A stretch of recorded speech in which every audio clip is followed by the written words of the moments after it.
Hello and welcome to all. स्वागत है आप सभी का। आप सभी को मैंने बोला था कि सीबीएसई जूनियर हिंदी ट्रांसलेटर का जो प्रीवियस ईयर का क्वेश्चन पेपर है वो मैं आपके लिए अवेलेबल करवाऊंगा। सो एज आई सेड, ये क्वेश्चन पेपर मैं आपके लिए लेकर के आ गया हूँ। सीबीएसई ने 2019 में जो वैकेंसी निकाली थी जूनियर हिंदी ट्रांसलेटर की, उसका पेपर 29 जनवरी 2020 को हुआ था। तो ये उसका पेपर है। इस पूरे क्वेश्चन पेपर में 150 क्वेश्चन है। टोटल 300 मार्क्स का क्वेश्चन पेपर था। और इस बार जो आपका पेपर आना है वो भी 300 मार्क्स का आएगा। टोटल 150 क्वेश्चंस आपके क्वेश्चन पेपर में रहेंगे। और क्वेश्चन पेपर 3 सेक्शन में डिवाइड होगा। जैसा कि आप सभी जानते हैं कि पहले वाले में जो आपका रहेगा वो जीएस रहेगा, और सेकंड वाला जो रहेगा वो आपका रीजनिंग और बाकी की जो एबिलिटी होती है मैथ वगैरह के क्वेश्चन वो रहेगा। और थर्ड वाला जो सेक्शन रहेगा वो आपका रहेगा हिंदी और इंग्लिश, जिसमें से बहुत सारा डिटेल में मैंने आपको समझाया हुआ है कि क्या क्या पूछा जाएगा। तो ये कुल मिलाकर के आपका जीएस, रीजनिंग, हिंदी और इंग्लिश चार चीजें आनी है। जीएस में आपसे 30 क्वेश्चंस पूछे जाते हैं, कुल 60 मार्क्स के। रीजनिंग में आपसे 20 क्वेश्चंस पूछे जाएंगे, और हिंदी इंग्लिश दोनों मिलाकर के आपसे 100 क्वेश्चन पूछे जाएंगे। तो कुल मिलाकर के 150 यानी कि 150 क्वेश्चंस आपसे पूछे जाएंगे, और टोटल 300 मार्क्स आपको इसके लिए मिलेंगे। ये क्वेश्चन पेपर 2019 में जो वैकेंसी आई थी सीबीएसई जूनियर हिंदी ट्रांसलेटर की, उसका है। और ये जो एग्जाम कंडक्ट हुआ था ये हुआ था आपका 29 जनवरी को हुआ था, 2020 को। तो आपको इस क्वेश्चन पेपर से काफ़ी आइडिया मिलेगा कि जो आपका एग्ज़ाम है वो किस तरीके का आएगा। हालांकि मेरा मानना है कि एग्ज़ाम का पैटर्न बिल्कुल सेम रहेगा, क्वेश्चन का पैटर्न बिल्कुल सेम रहेगा, और सब कुछ सेम टू सेम रहना है, कुछ भी चेंज नहीं होना है। तो आप इसी क्वेश्चन पेपर के बेस पर अपनी तैयारी को आगे बढ़ाते जाइएगा। ओके, तो बिना किसी देरी के हम क्वेश्चन की तरफ मूव करते हैं। थोड़ा फास्ट स्पीड में हम इसको कंप्लीट करेंगे, क्योंकि इसमें 150 क्वेश्चंस हैं। कुछ क्वेश्चंस इररिलेवेंट होंगे, जैसे कि करंट अफेयर के क्वेश्चंस हैं या मैथ के कोई क्वेश्चन हैं, तो हम इनको सॉल्व नहीं करेंगे। हम सिर्फ एक मोटा मोटा पैटर्न देखेंगे कि क्वेश्चन पेपर में किस तरीके की प्रश्नों की प्रकृति रही है, क्या नेचर रहा है क्वेश्चन पेपर का, वो देखेंगे। और इसके बाद आपको तैयारी खुद करनी पड़ेगी। ओके, तो आइए चलते हैं प्रश्नों की तरफ। क्वेश्चन आपको दोनों लैंग्वेज में मिलेंगे, हिंदी और इंग्लिश। वहां पर भी सेम टू सेम ऐसा ही रहेगा। सबसे पहला question, Pongal is celebrated in mid dash every year. तो मतलब हर साल पोंगल किस मंथ के बीच में मनाया जाता है?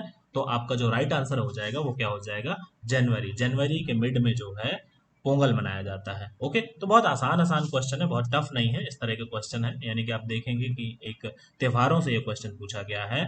Next question, Bhand is a folk dance associated with dash state. तो यहाँ पर आप देखेंगे कि भांड एक फोक डांस है, और वो कौन से स्टेट का है वो आपको बताना है। तो राइट आंसर हो जाएगा आपका पंजाब। ओके, तो इसके बाद हम तीसरा क्वेश्चन, बाजरा का न्यूनतम समर्थन मूल्य 2019-20 में क्या है? तो ये करंट अफेयर का क्वेश्चन है। तो तब 2000 रुपए था, तो इसका जो राइट आंसर था वो 2000 रुपए। The Punjab national bank was established in dash. तो यहाँ पर आपको बताना है कि पंजाब नेशनल बैंक कब स्थापित हुआ था। तो इसका जो राइट आंसर है वो 1894। तो ये आपका जीके से क्वेश्चन आ गया, पंजाब नेशनल बैंक की स्थापना। इसके बाद आपका है, डैश गामेट पैदा करता है इसलिए इसे गैमेटोफाइट कहा जाता है। तो अब ये बायो से क्वेश्चन आ गया है, तो इसका जो राइट आंसर हो जाएगा वो ब्रायोफाइट है। यानी कि बायो से भी क्वेश्चन पूछे गए हैं जीएस में, तो आप इसे भी ध्यान में रखेंगे। बुनियादी गैसों में डैश से अधिक पीएच होता है। तो पीएच वैल्यू, यानी कि आपके केमिस्ट्री से भी एक क्वेश्चन यहाँ पर देखने को मिल गया कि जो बुनियादी गैसों में है उसका पीएच जो होता है वो 7 से ज्यादा होता है। तो इसका जो राइट आंसर हो जाएगा वो क्या हो जाएगा? 7 हो जाएगा। ओके, नेक्स्ट क्वेश्चन पे मूव करते हैं। झूलों पर बच्चे की गति डैश गति का एक उदाहरण है। तो यहाँ पर आपसे सीधे सीधे फिजिक्स से भी एक क्वेश्चन पूछ लिया गया है। राइट आंसर है सामयिक, यानी कि एक फिजिक्स से भी आपका क्वेश्चन पूछ लिया गया है। कृष्णा नदी का उद्गम स्थल पूछा गया है कि उद्गम कहाँ से होता है? तो आप सभी को पता है पश्चिमी घाट। जीएस से नदियों से क्वेश्चन पूछ लिया गया। इसके बाद आपको बताना है कि भारत में आलू का सबसे बड़ा उत्पादक कौन सा राज्य है? उत्तर प्रदेश है। तो ये करंट का क्वेश्चन है, तब उत्तर प्रदेश रहा होगा, अब कोई और स्टेट हो सकता है, तो आप वो रिवाइज करके जाइएगा। नेक्स्ट क्वेश्चन, आपको बताना है कि रियो पुरगैल जो है कौन से राज्य की हाईएस्ट पीक है। तो इसका जो राइट आंसर हो जाएगा वो क्या हो जाएगा, हिमाचल प्रदेश की हाईएस्ट पीक है ये। Okay, next question, question number 11 जो है वो क्या है, the Indian national Congress was formed during period, किस दौरान जो है इंडियन नेशनल कांग्रेस की स्थापना की गई थी। और यहाँ पर जो गवर्नर्स हैं उनके नेम्स यहाँ पर दिए गए हैं, तो यानी कि किस गवर्नर्स के टाइम पर जो है भारतीय राष्ट्रीय कांग्रेस की स्थापना हुई थी या गठन हुआ था। तो इसका ऑप्शन नंबर 3 लॉर्ड डफरिन के टाइम पर। Okay, next question, when was the Gandhi Irwin pact sign, Gandhi ji ने इरविन समझौता कब साइन किया था। क्वेश्चन का आंसर है 5 मार्च 1931, गांधी इरविन समझौता। तो यहाँ से आपसे मतलब मॉडर्न हिस्ट्री से भी आपसे एक क्वेश्चन पूछ लिया गया है। The original name of dash was Ghazi Malik, Ghazi Malik का ओरिजिनल नेम क्या था, तो गियास उद्दीन तुगलक। तो मिडवेल हिस्ट्री से भी आपसे एक क्वेश्चन पूछ लिया गया है, डैश का मूल नाम गाजी मलिक था, यानी कि गयासुद्दीन तुगलक का मूल नाम गाजी मलिक था। Okay, who won the Grammy 2019 for the best rap song. तो ऑप्शन नंबर 1 करंट से है, अब इररिलेवेंट है, तब के टाइम पर रहा होगा। तो करंट अफेयर से भी क्वेश्चन आपको देखने को मिल रहे हैं, ये आप यहाँ पर देख रहे हैं। तो इसका राइट आंसर ड्रेक है, जो कि अब इररिलेवेंट है। श्रेष्ठ रैप सॉन्ग, ये तो वही क्वेश्चन है।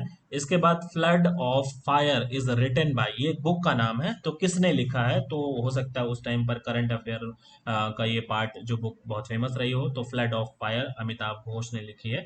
तो ये करंट से है, जो कि अब रिलेवेंट है, जो कि आपके हिसाब से इररिलेवेंट है। ओके, इसके बाद है, डैश ने 1962 में पद्मश्री, 1979 में नोबल शांति पुरस्कार और 1980 में भारत रत्न जीता। तो किसने ऐसा जीता, तो मदर टेरेसा ने 1962 में पद्मश्री, 1979 में नोबल शांति और 1980 में भारत रत्न जो है जीता मदर टेरेसा ने, राइट आंसर हो जाएगा। क्वेश्चन नंबर 17, आंतरिक गड़बड़ी के आधार पर पंजाब में राष्ट्रीय आपातकाल की घोषणा के लिए कौन सा संशोधन प्रदान किया गया। तो ये भी करंट का है, तो आप ध्यान रखिएगा 59। ओके, राइट आंसर हो जाएगा। इसके बाद आपका अनुच्छेद 24 किसी भी खतरनाक पेशे में डैश वर्ष से कम उम्र के बच्चों को नियोजित करने पर प्रतिबंध लगाता है। तो आपका यहाँ से मूल अधिकार से प्रश्न जो है पूछा गया, तो पॉलिटी का भी एक क्वेश्चन हो गया। तो 14 वर्ष से कम उम्र के बच्चे जो है किसी भी खतरनाक जगह में, किसी फैक्ट्री में, किसी उस तरह की जगह में काम नहीं कर सकते हैं। यह आर्टिकल 24 में प्रोहिबिटेड किया गया है इसको। ओके, तो इसका राइट आंसर ये हो जाएगा। इसके बाद है आपका Irani trophy is associated with dash game, Irani trophy किस खेल से जुड़ी हुई है, तो ये क्रिकेट से जुड़ी हुई है। इसके बाद द फर्स्ट, यानी कि पहला आधुनिक ओलंपिक खेल डैश में आयोजित किया गया था। पहला आधुनिक ओलंपिक खेल कब आयोजित किया गया था, तो 1896 में, जिन्हें अब आप ओलंपिक खेल कहते हैं, वो पहली बार कब आयोजित किए गए थे, तो 1896, ये आपको ध्यान रखना है।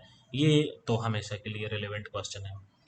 ठीक है, चरवा नृत्य डैश राज्य के साथ जुड़ा हुआ है। तो चरवा नृत्य जो है मिजोरम का एक फोक डांस है। तो आपको ध्यान रखना है कि ये राज्य कौन से राज्य का नृत्य है। तो आप नृत्य से देखेंगे कि अभी भांड एक नृत्य पंजाब का पूछा गया था, और यहाँ पे चरवा नृत्य पूछ लिया गया। तो नृत्य से भी कई क्वेश्चन पूछे गए हैं। ओके, ईस्टर डैश के महीने में मनाया जाता है। ईस्टर एक त्योहार है, और ये कौन से महीने में मनाया जाता है, अप्रैल में मनाया जाता है। इसके बाद 1980 में अधिक डैश वाणिज्यिक बैंकों का राष्ट्रीयकरण किया गया, जिसमें प्रत्येक के पास 200 करोड़ रुपए या उससे अधिक जमा राशि है। तो ये कितने बैंक थे, ये 6 वाणिज्यिक बैंक थे जिनका राष्ट्रीयकरण 1980 में किया गया था। Okay, question number 24, as announced in budget 2019, ये करंट का क्वेश्चन है, इररिलेवेंट है। आप देखेंगे 20 लाख रुपए इसका राइट आंसर है, जो कि अब कोई मतलब नहीं है, तो हम इसे जंप कर जाएंगे।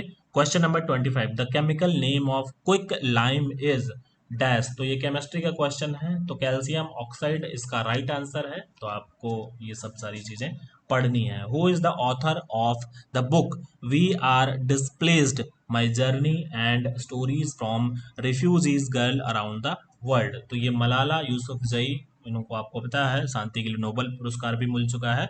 तो ये उस टाइम की बुक उनकी रही है, तो उससे पूछ लिया गया है कि लेखक इसके कौन है।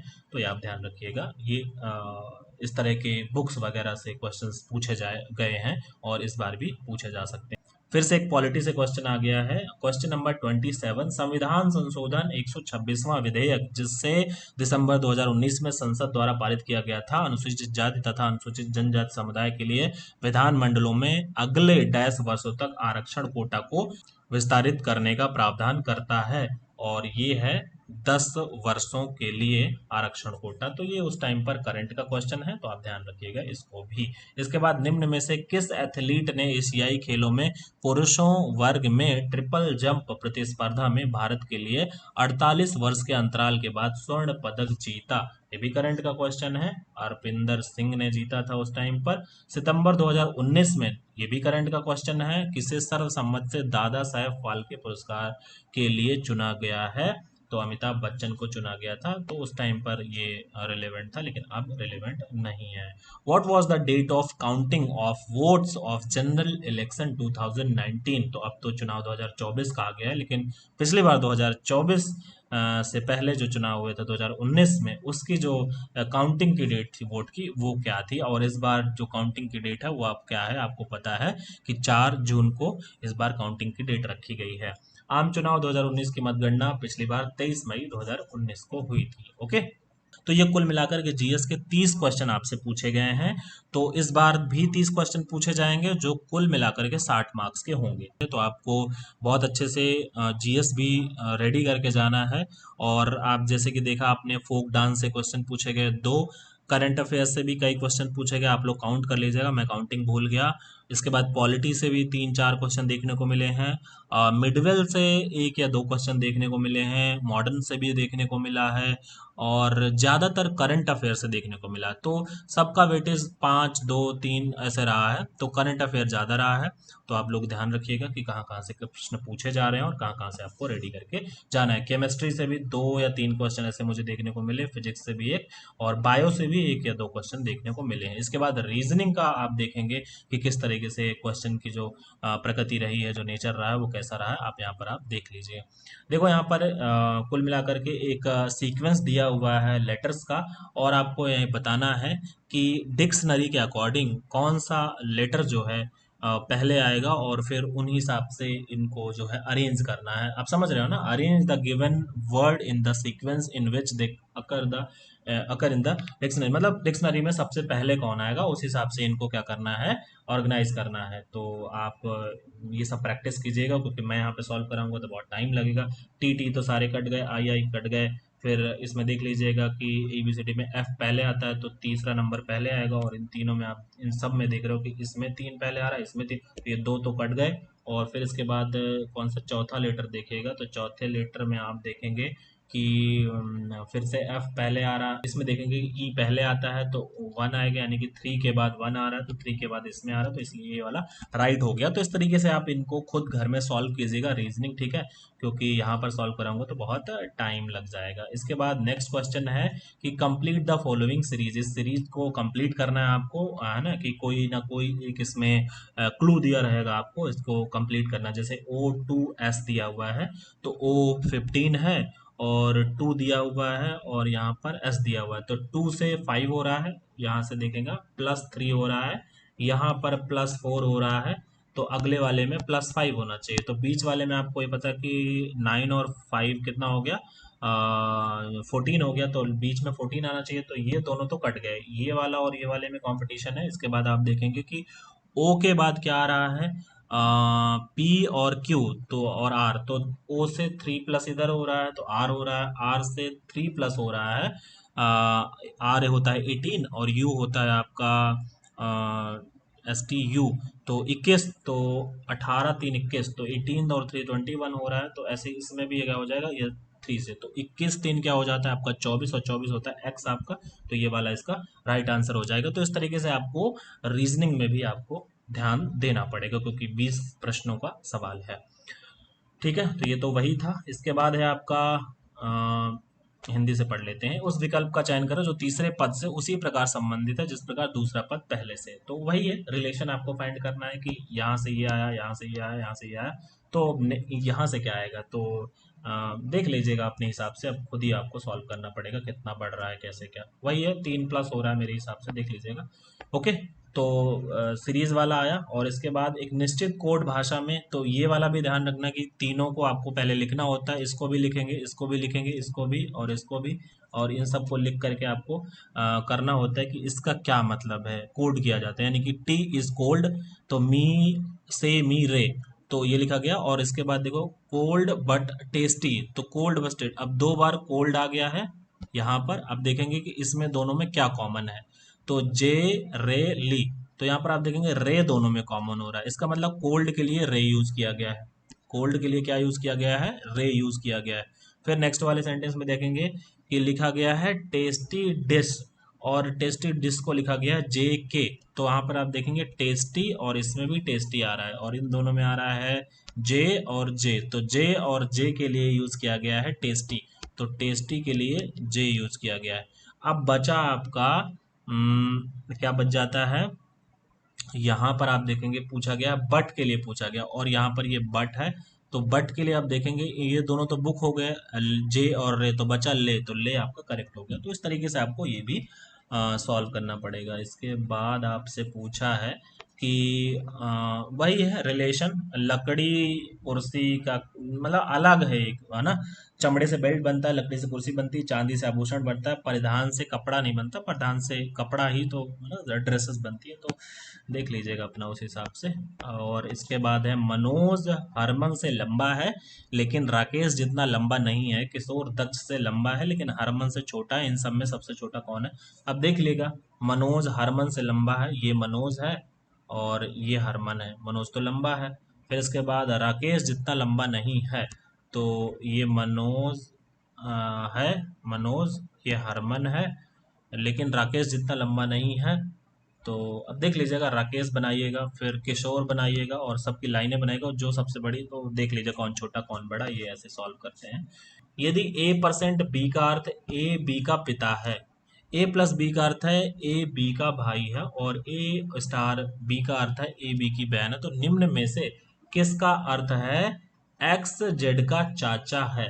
तो ये आपको बताना है, और ये बहुत ट्रिकी है, और आपको अगर ब्लड रिलेशन आता है तो ही कर पाएंगे, नहीं तो नहीं कर पाएंगे, और अगर आपको ब्लड रिलेशन नहीं आता है तो ऐसे में नहीं पढ़ना है, ठीक है। और रीजनिंग की कोई क्लास देख लीजिएगा अगर हो सके तो। इसके बाद आप देखेंगे कि एक कथन दिए गए हैं, उन कथनों से तर्क और कथन वालों से भी पूछा गया है क्वेश्चन, तो ये भी आपको प्रैक्टिस करके जानी है कि हाँ कुछ खेत उचित रूप से सिंचाई का प्रबंध नहीं है, नहीं बोरवेल के अनियंत्रित ये तो देख लीजिएगा, है ना, अजम्पशन और कथन वाले। इसके बाद वेन डायग्राम भी देखो आया हुआ है, तो वेन डायग्राम भी आपको पढ़ करके जाना है। और इसके बाद देखेंगे आप कि देखो दिशा वाले से भी आया हुआ है कि एक बाइक दक्षिण दिशा में चलती है 2.5 किलोमीटर, फिर एक आदमी बाईं ओर 45 डिग्री मुड़ जाता है, तो 45 डिग्री मुड़ेगा तो आप देखेंगे ऐसे मुड़ेगा, तो ऐसा वाला प्रश्न पूछा जाता है रीजनिंग में, तो ये भी आप देख करके जाइएगा। इसके बाद आपका है, इसके बाद क्वेश्चन नंबर 41 है, vegetable seller bought 8 dozen of apple for ₹3,840, another 2 dozen apple for 600 and another 5 dozen apple for 960, at what price should he sell one apple to earn 20% of the average cost price. तो average cost price जो है 20% का उसको earn करने को मिल जाए।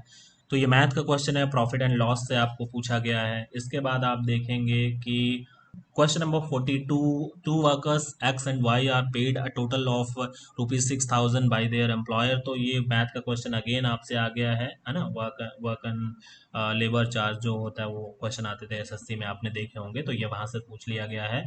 इसके बाद जो है आपका in election between two candidates one get 35%, तो वही परसेंटेज से फिर किसको कितने वोट मिले, टोटल वोट्स की संख्या कितनी है, तो ये बहुत इजी होते हैं, एक बार आप इनकी प्रैक्टिस कर लेंगे तो आ जाएगा। इसके बाद आपसे देखेंगे कि क्वेश्चन पूछा गया है, समान बिक्री मूल्य पर दो मशीनें 40,000 रुपये में बेची गई, और वही प्रॉफिट एंड लॉस से फिर से क्वेश्चन आ गया।